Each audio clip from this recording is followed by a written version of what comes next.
Mientras están liberando a diferentes miembros del grupo Hamas o a personas también que habrían sido detenidas en Palestina, están festejando y allí se ven detrás al fondo algunas banderas de este grupo radical, esas banderas verdes que han molestado mucho a los encargados de la seguridad en Israel, que están ahí en Cisjordania. Y es que la narrativa que traen apenas salen de estar encarcelados, pues traen ya una narrativa de seguir en el conflicto, así que difícilmente tanto un lado como el otro es claro que están con la idea de la guerra. Pero vamos a los detalles. ¿Por qué habría fallado la inteligencia de Israel, el Mossad, ante Hamas? Aseguran que habrían descubierto el punto débil, que la estrategia de Hamas fue vivir como en la era de piedra. Prohibidos celulares, radios y cualquier tipo de tecnología, no son posibles utilizarlos. Diferentes aspectos han sido revisados por expertos en seguridad y en inteligencia para determinar qué salió mal ante el ataque de Hamas desde el 7 de octubre y que se plantea pues una guerra bastante dura. El primer punto es el contexto del ataque. El artículo que ha sido revisado por Los Angeles Times asegura que la primera fase o la primera parte que sorprendió fue que los grupos de Hamas se habrían infiltrado hacia Israel desde la Franja de Gaza, causando una sorpresa y una violencia significativa. La idea de que esto habría sucedido en un día festivo, cuando tenían años de no hacer ataques de este tipo, y sin dejar una sola señal de que esto iba a suceder. Se cuestiona la eficacia de la inteligencia israelí, tradicionalmente vista como invencible, debido a su capacidad para prevenir normalmente este tipo de situaciones. A pesar de la tecnología de vigilancia avanzada y sus éxitos en otros tiempos, el grupo de Hamas fue descifrando poco a poco qué estrategia deberían de utilizar, y es eso lo que los llevó a un gran error por parte del Mossad. La sorpresa fue que durante un día feriado el ataque de Hamas hizo que estuvieran desconectados, sin prestar atención a la seguridad.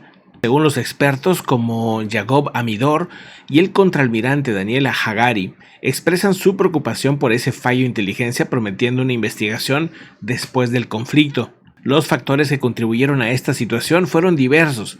Otro de los factores fue el caos político interno, debido a las constantes reformas que ha hecho Netanyahu y la molestia muy grande de parte del ejército contra el presidente y de mucha población civil que está enojada con el primer ministro.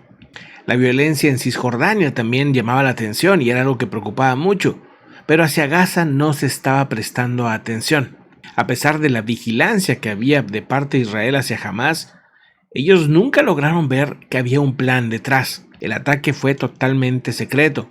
Estaban al tanto de los ejercicios militares que hacía Hamas y este tipo de cosas, pero creían que eran ejercicios disuasorios, que no los iban a llevar a cabo. El plan era secreto e indica que posiblemente había una adaptación a las técnicas de inteligencia israelíes, o sea, que los de Hamas conocían las tácticas y las estrategias israelíes y que éstas fueron utilizadas pero a favor de Hamas, que al descubrir cuáles eran las estrategias de cómo obtener información, fueron causando ruido, fueron generando una censura para que no se supiera exactamente qué estaba sucediendo dentro de ese grupo.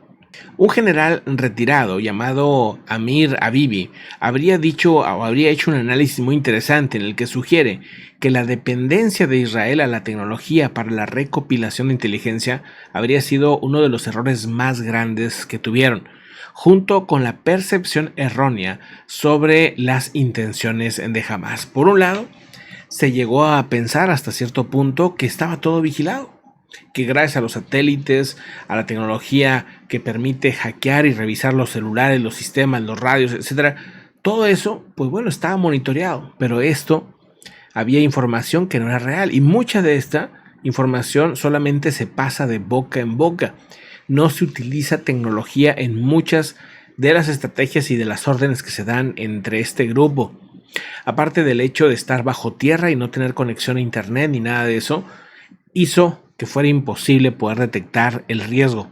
Otra de las cosas importantes fue una falsa percepción en la que se creía que jamás había cambiado de estrategia, que había cambiado de intenciones y que ya no quería destruir a Israel. O sea, como quieren, no, ya los de Hamás ya están agarrando la onda, están cambiando y esto no era así. La visión de Hamás es la misma desde que se fundó, que buscan ellos desaparecer a Israel y a todos sus habitantes. Esa es la visión que fundó a ese grupo. Otra cosa que no se calculó son las contribuciones internacionales. Había advertencias, por ejemplo, Egipto había advertido a Israel sobre la posibilidad de un ataque significativo. La inteligencia de Egipto se había adelantado y sabían que venía algo grande.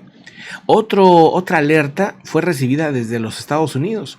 Estados Unidos también mandó una alerta días antes en las que advertían de potenciales riesgos para Israel, de un ataque grande, un ataque fuerte.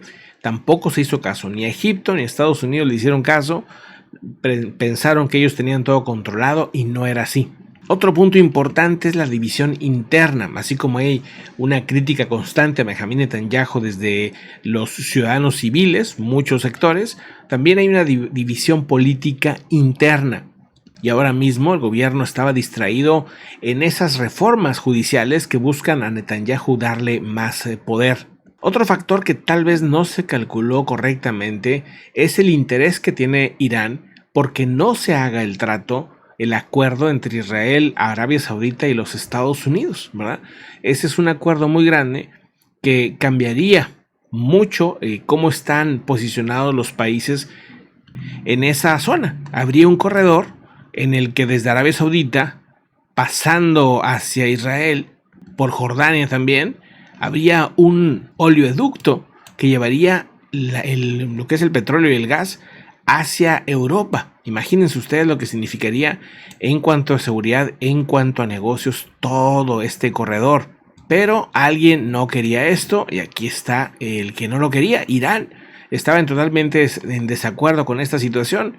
Es un enemigo natural de Arabia Saudita y también de Israel. Entonces, pues decía, ellos van a hacer unir fuerzas y nos van a dejar a un lado. Por otro lado, otro factor que también no se tomó en cuenta es que las fuerzas yemeníes de los hutíes que están de este lado están también fuertemente armadas y ahora mismo han sido un factor clave de tensión en toda esta zona y que han distraído de la guerra que tienen con Hamás, porque pues desde aquí también han estado lanzando misiles hacia Israel, hacia buques de Estados Unidos y de Israel, e incluso han tomado como rehén un buque que en principio creían que era de Israel, aunque resultó que sí tiene un socio, el más importante, es un millonario israelí, un billonario, pero no había israelíes dentro, y aún así todavía los yemeníes hutíes lo tienen en resguardo. Una falta de cálculo política, una falta de cálculo militar y de inteligencia es lo que habría llevado a cabo una serie de fallas en diferentes áreas hacia el gobierno israelí. Y ahora pues han pagado miles de personas en Gaza y 1,200 personas dentro de Israel estos errores.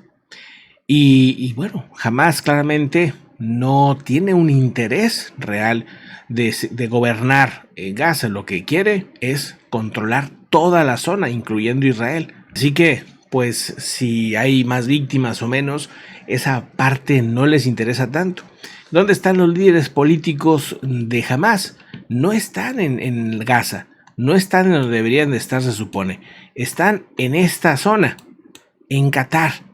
Aquí en un país riquísimo, viviendo de lujo, calculando más o menos que los líderes políticos de Hamás tienen en sus bolsillos 9,000 millones de dólares aproximadamente. Pero en Gaza, aquí a duras penas se puede vivir. Es un tema por ahí muy tremendo en el que tanto pues, los desafíos que presentan las acciones de Israel, como obviamente los desafíos que presentan este grupo de terroristas, de radicales que han tomado el poder en una sociedad que tiene una gran necesidad y que ha sido en parte convencida por este tipo de grupos para tomar acciones violentas. Entonces la situación no parece que se vaya a acabar pronto. Pero estos serían, según estos expertos, los errores que habrían cometido para que esto escalara a donde está. Y con consecuencias que aún pues no tenemos ni idea hacia dónde se vayan a dirigir. Pero muchas gracias por acompañarme este ratito, esta plática de lo que está sucediendo un poquito en esta región del mundo. Más adelante seguimos conversando, pero me encantaría tu opinión. ¿Hasta dónde crees que vaya a escalar esta situación?